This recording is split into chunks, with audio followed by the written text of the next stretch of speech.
ನಿಮಗೆಲ್ಲ ಗೊತ್ತಿರುವ ಹಾಗೆ ಫೆಬ್ರವರಿ 14 ಅಂತ ಹೇಳಿದ ಕೂಡಲೇ ಅದು ಪ್ರೇಮಿಗಳ ದಿನಾಚರಣೆ ಅಂತ ಲೆಕ್ಕ. ಆದರೆ ಇತ್ತೀಚಿನ ಕೆಲವು ವರ್ಷಗಳಲ್ಲಿ ಪ್ರೇಮಿಗಳ ದಿನಾಚರಣೆ ಮಾಡಬಾರದು ಅಂತ ಹೇಳಿ ಅದರ ವಿರೋಧ ಕಟ್ಟಿಕೊಂಡಿರುವಂತಹ ಜನಗಳು ಕೂಡ ಇದ್ದಾರೆ. ಹಾಗೆ ಈ ಪರ ವಿರೋಧದ ನಡುವೆ ನಾವು ರಂಗ ಸಂಗಾತಿ ಬಳಗದವರು ಈ ವರ್ಷದಿಂದ ಫೆಬ್ರವರಿ 14 ಪುಸ್ತಕ ಪ್ರೇಮಿಗಳ ದಿನಾಚರಣೆ ಅನ್ನುವಂಥ ಒಂದು ಘೋಷಣೆಯೊಂದಿಗೆ ಅದನ್ನು ಆಚರಣೆ ಮಾಡಬೇಕು ಅಂತ ಹೇಳಿ ನಿರ್ಧಾರ ಮಾಡಿದ್ದೇವೆ. Book lovers day. ಇದನ್ನ ಯಾಕೆ ಮಾಡ್ತಾ ಇದ್ದೇವೆ ಅಂತ ಹೇಳಿದ್ರೆ, ನಾನು ಎರಡೆರಡು ಉದಾಹರಣೆ ಕೊಡ್ತೇನೆ.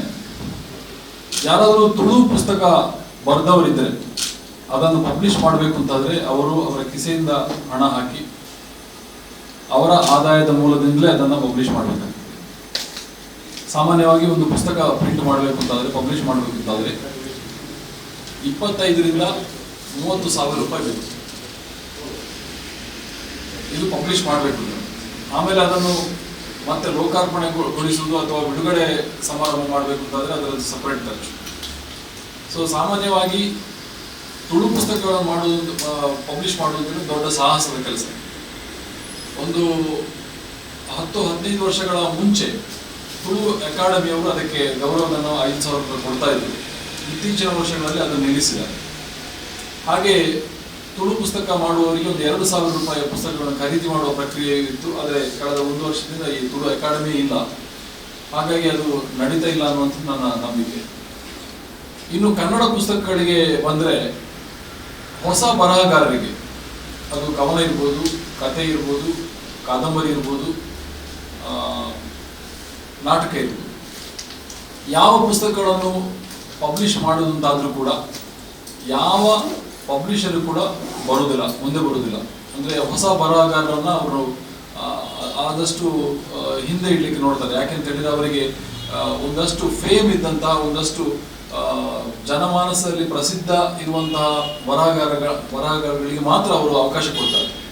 ಹಾಗಾಗಿ ಹೊಸ ಬರಹಗಾರರಿಗೆ ಅವಕಾಶ ಇರುವುದಿಲ್ಲ.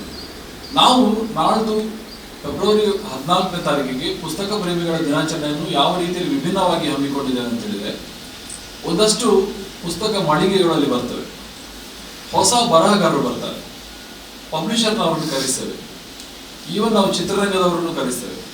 ಸೊ ಹೊಸ ಬರಹಗಾರರ ಕಂಟೆಂಟ್ಗಳೇನಿದೆ ಅದನ್ನು ನಾವು ಪಬ್ಲಿಷರ್ಗಳಿಗೆ ತಿಳಿಸ್ತೇವೆ. ಈಗ ನಾಳ್ದು ನಾವು ಅದನ್ನು ಸಾಂಕೇತಿಕವಾಗಿ ಮಾಡ್ತೇವೆ. ಬರುವ ವರ್ಷದಿಂದ 2 ಜಿಲ್ಲೆಗಳನ್ನು 3 ಜಿಲ್ಲೆಗಳನ್ನು ಸೇರಿಸಿಕೊಂಡು, ಕಾಸರಗೋಡು ಮತ್ತು ಉಡುಪಿ ಜಿಲ್ಲೆಗಳನ್ನು ಸೇರಿಸಿಕೊಂಡು ಅದನ್ನು ದೊಡ್ಡ ಮಟ್ಟಿನಲ್ಲಿ ಮಾಡಲಿಕ್ಕಿದ್ದೇವೆ. ಪ್ರಾಯಶಃ ಹೊಸ ಬರಹಗಾರರಿಗೆ ಕವನ ಬರೆಯುವುದಿರ್ಬೋದು, ಅಥವಾ ಪದ್ಯಗಳನ್ನು ಬರೆಯುವುದಿರ್ಬೋದು, ನಾಟಕಗಳನ್ನು ಬರೆಯುವುದಿರ್ಬೋದು, ಕಥೆ ಕಾದಂಬರಿಗಳನ್ನು ಬರೆಯುವುದಿರ್ಬೋದು, ಯಾವ ಹೊಸ ರೈಟರ್ಗಳು ಬಂದರೂ ಕೂಡ ಧೈರ್ಯವಾಗಿ ಅವರ ಕಂಟೆಂಟ್ಗಳನ್ನು ನಮ್ಮ ಹತ್ರ ಕೊಟ್ಟರೆ ನಾವು ಅವರನ್ನು ಪಬ್ಲಿಷರ್ಗಳನ್ನು ಪರಿಚಯ ಮಾಡಿಕೊಡ್ತೇವೆ. ಹಾಗೆ ಪಬ್ಲಿಷರ್ಗಳು ಕೂಡ ನಮ್ಮ ಈ ಕಂಟೆಂಟ್, ಹೊಸ ಬರಹಗಾರರ ಕಂಟೆಂಟ್ಗಳನ್ನು ನೋಡಿ ಅದರ ಬಗ್ಗೆ ನಾವು ಮಾಡುವ ವಿಮರ್ಶೆಯ ಆಧಾರದಲ್ಲಿ ಅವರು ಅದನ್ನು ಪಬ್ಲಿಷ್ ಮಾಡಲಿಕ್ಕೆ ಮುಂದೆ ಬರ್ಬೋದು ಅನ್ನೋ ನಂಬಿಕೆ. ಒಂದು ವೇಳೆ ಆ ಪಬ್ಲಿಷರ್ಗಳು ಸಿಗದಿದ್ದರೂ ಕೂಡ ಕಂಟೆಂಟ್ ಒಳ್ಳೆದಿದ್ದರೆ ರಂಗ ಸಂಗಾತಿಯೇ ಅದನ್ನು ಪಬ್ಲಿಷ್ ಮಾಡುವಂಥ ಒಂದು ನಿರ್ಧಾರವನ್ನು ಕೂಡ ನಾವು ಸಮಿತಿಯ ಮೂಲಕ ನಾವು ಮಾಡ್ತೇವೆ. ಈ ರೀತಿಯಿಂದಾಗಿ ಒಂದು ಪುಸ್ತಕ ಪ್ರೇಮದ ಹೊಸ ಅಲೆಯನ್ನು ನಾವು ಸೃಷ್ಟಿ ಮಾಡಲಿಕ್ಕೆ ಪ್ರಯತ್ನ ಮಾಡ್ತಿದ್ದೇವೆ. ಅದಕ್ಕೋಸ್ಕರ ಮಾಧ್ಯಮ ಮಿತ್ರರು ಹಾಗೆ ಸಾರ್ವಜನಿಕರು ಇದಕ್ಕೆ ಬೆಂಬಲ ಕೊಡಬೇಕು. ಪುಸ್ತಕ ಪ್ರೇಮಿಗಳ ದಿನಾಚರಣೆಯನ್ನು ನಾವು ಈಗಾಗಲೇ ಸೋಷಿಯಲ್ ಮೀಡಿಯಾದಲ್ಲಿ ನಾವು ಒಂದು ರೀತಿಯಲ್ಲಿ ವೈರಲ್ ಆಗಿದೆ. ಪುಸ್ತಕ ಪ್ರೇಮಿಗಳ ದಿನಾಚರಣೆಯನ್ನು ಯಾವ ರೀತಿ ಮಾಡ್ಬೋದು ಅಂತೇಳಿ, ಒಂದು ಸಾಮಾನ್ಯವಾಗಿ ನಾವೀಗ ಗಣೇಶ ಹಬ್ಬವನ್ನು, ದಸರಾ ಹಬ್ಬವನ್ನು ಸೆಲೆಬ್ರೇಟ್ ಮಾಡಿದ ಹಾಗೆ ಪ್ರತಿ ಮನೆಯಲ್ಲೂ ಪುಸ್ತಕ ಪ್ರೇಮಿಗಳ ದಿನಾಚರಣೆಯನ್ನು ಸೆಲೆಬ್ರೇಟ್ ಮಾಡಬೇಕು. ಮಕ್ಕಳಿಗೆ ಹೊಸ ಪುಸ್ತಕಗಳನ್ನು ತೆಗೆದುಕೊಳ್ಬೇಕು. ಮತ್ತು ಆ ದಿವಸ ಒಂದಷ್ಟು ಲೈಬ್ರರಿಗಳಿಗೆ ಹೋಗಬೇಕು, ಹಳೆಯ ಪುಸ್ತಕಗಳನ್ನು ಕೊಡವಿ ಅದನ್ನು ಸ್ವಚ್ಛ ಮಾಡಿ ಅದನ್ನು ಓದಬೇಕು ಅನ್ನುವಂಥ ಒಂದು ಆಶಾಭಾವನೆ ಇದರಿಂದ ಆ ದಿನದಿಂದ ಬರಬೇಕು ಅನ್ನುವಂಥ ಉದ್ದೇಶದಿಂದ ನಾವು ಪುಸ್ತಕ ಪ್ರೇಮಿಗಳ ದಿನಾಚರಣೆ ಮಾಡ್ತಿದ್ದೇವೆ. ಸೊ ನಾಳಿನ ಮಟ್ಟಿಗೆ ಈ 2 ಪುಸ್ತಕ ರಿಲೀಸ್ ಫಂಕ್ಷನ್ ಇರೋದರಿಂದ ಆ ದಿವಸವೇ ನಾವು ಮಧ್ಯಾಹ್ನ 2 ಗಂಟೆಯಿಂದ ಪುಸ್ತಕ ಪ್ರದರ್ಶನ ಮತ್ತು ಮಾರಾಟ, ಅವತ್ತು ಡಿಸ್ಕೌಂಟ್ ಸೇಲ್ ಕೂಡ ಇರ್ತದೆ. ಹಾಗಾಗಿ ಸಿಂಬಾಲಿಕ್ ಆಗಿ ನಾವು ಅವತ್ತಿನಿಂದಲೇ ನಾವು ಪ್ರಾರಂಭ ಮಾಡ್ತಾ ಇದ್ದೇವೆ ಪುಸ್ತಕ ಪ್ರೇಮಿಗಳ ದಿನಾಚರಣೆಯನ್ನು. ಇದಿಷ್ಟು ಪುಸ್ತಕ ಪ್ರೇಮಿಗಳ ದಿನಾಚರಣೆಗೆ ಒತ್ತು ಕೊಟ್ಟು ಮಾತ್ರ ನಾನು ಮಾತಾಡಿದ್ದೇನೆ. ಪುಸ್ತಕಗಳ ಬಗ್ಗೆ ಈಗಾಗಲೇ ಅವರು ಹೇಳಿದ್ದಾರೆ.